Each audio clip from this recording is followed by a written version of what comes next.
otonomi daerah dan pemulihan ekonomi masuk ke krisis 1990 ditandai dengan pembebasan pers KKN serta pembangunan infrastruktur dan sumber daya manusia untuk meningkatkan kualitas hidup. Masa ini bertujuan memperbaiki struktur pemerintahan agar lebih transparan dan ramping. Selanjutnya akan dibawakan oleh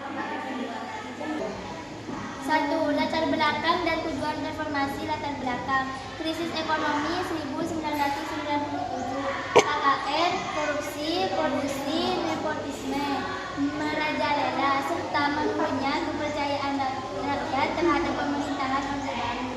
Tujuan menata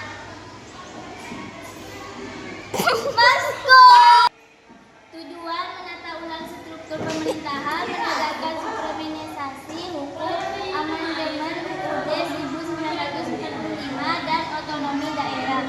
Selanjutnya akan dilanjutkan oleh pemateri 3.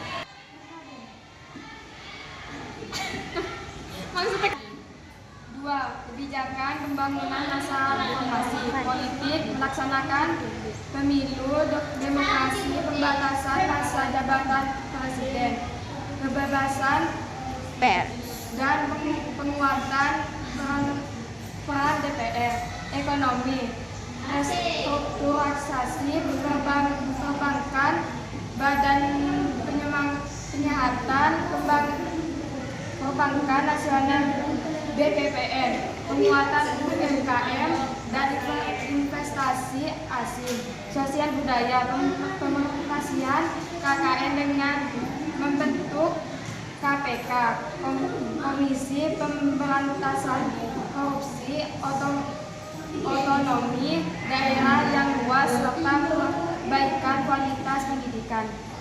Selanjutnya akan dibawakan oleh pemateri 4.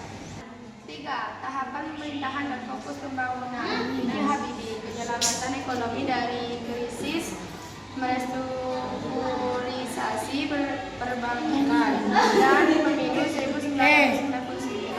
Abdurrahman Wahid, penerangan supremasi hukum dan otonomi daerah. Megawati Soekarno Putri, stabilitas ekonomi dan pendirian KPK. Susilo Bambang Yudhoyono, Surabaya, pembangunan infrastruktur dan pembangunan ekonomi. Joko Widodo, pembangunan infrastruktur masif (jalan tol, bandara, bendungan, dan ekonomi digital). 4. Tantangan pembangunan reformasi. Korupsi yang masih sering terjadi, ketimpangan pembangunan antara wilayah, pengangguran dan kemiskinan, konflik sosial dan hukum.